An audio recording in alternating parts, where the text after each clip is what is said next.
berarti tambahan yang sudah kita dapatkan untuk mencapai tujuan kemandirian itu ada program sekolah adat, ada program yang sifatnya sangkep dalam bentuk sangkep, mungkin sangkepnya itu rutin 1 tahun sekali, tapi memungkinkan juga ya insidental karena kebutuhan. Jadi sangkepnya itu yang rutin 1 tahun, tapi walaupun tidak perlu nunggu 1 tahun, kalau ada masalah mendesak bisa aja ada sangkep. Kemudian yang ketiga, inventarisasi, dokumentasi, khasanah kebudayaan masyarakat adat. Tadi dari Renati sebenarnya itu programnya ya. Kemudian yang keempat adalah fasilitasi kelola masyarakat adat terhadap sumber daya alam. Jadi bukan hanya pariwisata. Jadi yang mengelola itu masyarakat adat, bukan lembaga ini. Lembaga ini memfasilitasi supaya nggak ini nanti, jangan sampai lembaga ini yang mengelola sehingga masyarakat adatnya kelembagaan yang ada malah menjadi tidak ini ya. Kita kan khawatirnya dari kemarin jangan sampai dengan keberadaan lembaga ini mengkerdilkan lembaga adat yang ada. Sehingga sebenarnya lembaga ini adalah fungsinya apa? Programnya itu fasilitasi. Kalau misalkan belum mampu mengelola dengan baik, bagaimana mampu? Misalkan kayak tadi ada donasi 15 juta, bagaimana supaya donasi 15 juta bisa digunakan untuk menjadi lebih optimal, menjadi bermanfaat. Itu yang difasilitasi oleh lembaga yang dibentuk. Jadi tidak akan lembaga ini mengganggu keberadaan ataupun eksistensi dari lembaga adat. Jadi bahasa programnya fasilitasi. Jadi bukan kita lembaga ini yang mengelola, tapi kita fasilitasi supaya masyarakat adat dengan lembaga itu mampu mengelola sumber daya alam. Sumber daya alam itu bisa hutan, bisa sumber daya air yang bisa manfaatkan, entah itu untuk untuk kepentingan pariwisata, misalkan air itu ada air terjunnya misalnya. Jadi di situ. Assalamualaikum warahmatullahi wabarakatuh. Ya baik. Sisa hari ini kita akan membahas susunan pengurus atau susunan organisasi. Kemudian siapa yang akan kita tunjuk untuk menjadi pengurus. Lalu kemudian nanti setelah itu kemudian kita akan menyepakati tindak lanjut dari pertemuan ini. Nah, biar kita ada oleh-oleh. Jadi jangan sampai kita pulang tapi nggak ada oleh-oleh, nyantai lagi nanti. Jadi harus ada tindak lanjut. Ya. Kira-kira nanti ya setahun ke depan ini kira-kira apa yang akan kita lakukan? Yang namanya tindak lanjut. Oke, saya akan coba untuk membacakan lagi hasil pertemuan selama 2 hari ini. Saya mulai fungsi ya. Fungsinya adalah pada koordinasi antar masyarakat sebagai tempat dialog ya, untuk membahas masalah ini juga kebutuhan masyarakat adat. Yang ketiga, lembaga ini nanti fungsinya untuk memfasilitasi atau bisa juga membantu lah kira-kira ya di dalam meningkatkan kapasitas pengetahuan, kemampuan, kesadaran kita terhadap masyarakat adat. Nah, tujuannya ada 2. Memandirikan masyarakat adat. Kalau kita bicara masyarakat adat itu berarti lembaganya, tetapi juga masyarakatnya, nah, kira-kira ya, yang dimandirikan. Tapi terutama kelembagaannya. Yang kedua, mempromosikan budaya dan kearifan tempat. Misalnya hutan adat serta BKW-nya itu adalah kearifan setempat. Tujuan.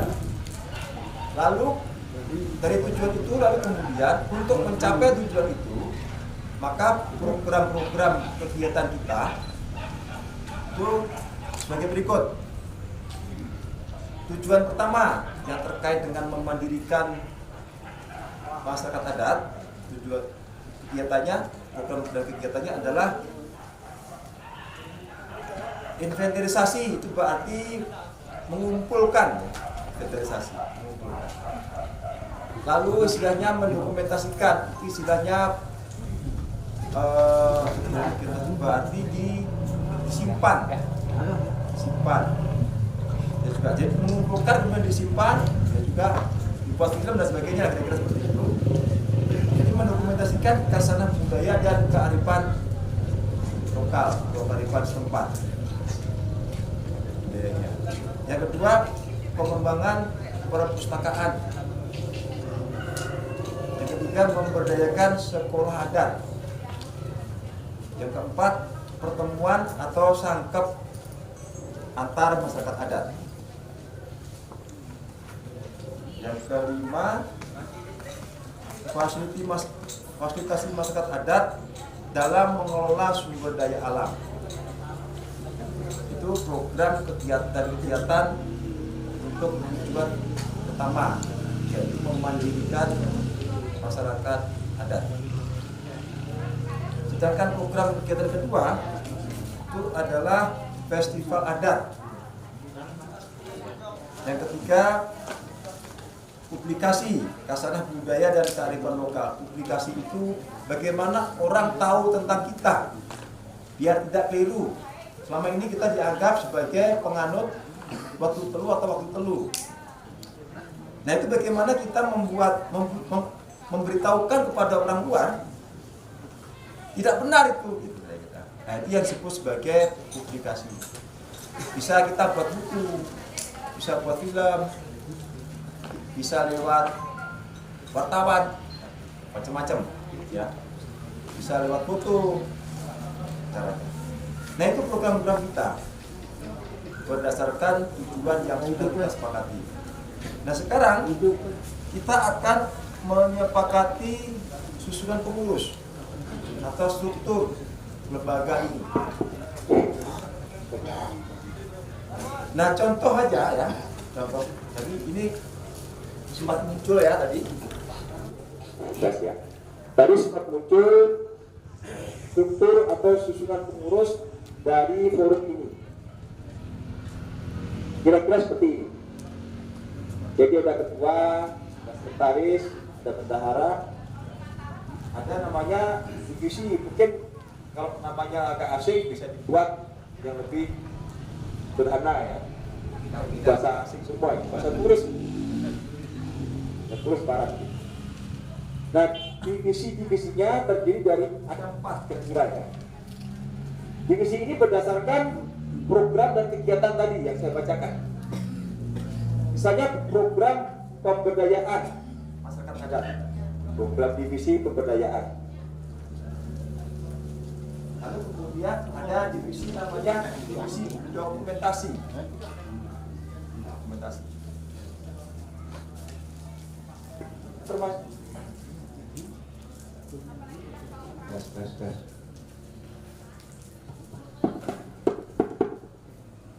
jadi dokumentasi itu berarti ya kita buat film, buat buku. Lalu divisi publikasi itu berarti menyampaikan kepada orang lain, orang luar. Yang sebenarnya kita itu seperti ini. Termasuk terkait dengan budaya dan kearifan lokal.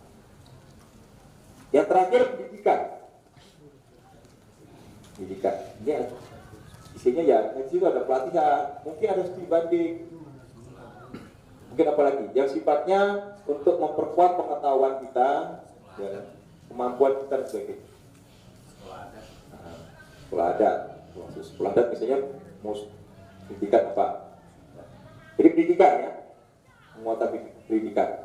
Bagaimana caranya untuk mengelola sumber daya alam, dilatih misalnya seperti itu. Jadi kira-kira seperti ini. Mungkin sekretaris bisa dua, ada sekretaris bisa dua, bendara ada dua, saya nggak tahu nanti ya, dua mungkin sebagainya. Tapi memang kita coba tidak terlalu besar, tapi nanti mungkin dalam perjalanannya kita akan berkembang. Nah, setelah ini jalan mungkin ada berkembang lagi dirubah, tidak masalah. Nanti dirubah, 2 tahun lagi dirubah nggak ada masalah, silakan. Berdasarkan sangkap yang nanti akan kita laksanakan setidak-tidaknya setahun sekali. Itu kira-kira. Nah ini baru kira-kira seperti ini contohnya. Tadi juga sudah sampaikan kira-kira seperti ini yang diinginkan. Tapi kalau ingin dirubah boleh, silakan. Ada tambahan, namanya diganti juga boleh. Ada surah pimpinan juga ada, sila ketua juga ada, namanya koordinator juga ada. Nah ini kira-kira lembaga. Kira-kira nanti seperti ini. Nanti tinggal mengisi siapa ketuanya, siapa sekretarisnya, siapa bendahara, divisi-divisi. Divisi-divisi boleh lebih dari 1 orang. Ya, boleh lebih dari 2 orang. Bisa. Baik, kira-kira seperti itu. Ada saran? Apakah ini mau dirubah? Ditambah? Boleh.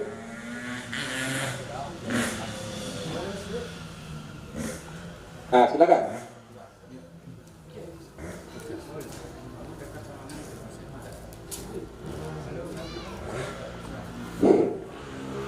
Bismillahirrahmanirrahim. Assalamualaikum warahmatullahi wabarakatuh. Selamat siang, salam sejahtera buat kita semua. Menanggapi dari apa yang disampaikan Mas Dwi terkait dengan struktural entah itu lembaga atau forum atau organisasi ini, memang kita yang menjadi poin penting menurut kami, penting, semuanya penting, tetapi paling tidak ini sebagai gambaran untuk menjawab tantangan hubungan dengan eksternal, termasuk terkait dengan kasus-kasus hukum yang sering masyarakat adat dapat terjebak di sana. Nah, sini perlu ada divisi hukumnya. Jadi di sana divisi hukum ini membidangi, ada dia yang sudah ada generasi kita yang sudah kuliah ataupun generasi yang sudah sarjana hukum, tetapi dia memahami awik-awik masyarakat adat. Itu nah, hubungan itu perlu juga di divisi hukumnya dapatkan gitu Bang. Karena ini kita tidak bisa terlepas, karena kita tidak tahu ke depannya pasti persoalan-persoalan hukum itu akan sering kita temukan, apalagi dengan berbagai produk-produk hukum negara yang mungkin kita sejalan dengan awik-awik adat kita, seperti itu, terkait dengan perlindungan hutan adat, di mana ada masyarakat misalnya dia menebang di hutan adat, tapi pengklaiman dari pemerintahnya misalnya masuk daerah ke NGR, termasuk yang ada di terus ini yang ke atas ada hutan tutupan misalnya, hutan adat, tapi sudah masuk wilayah DNGR.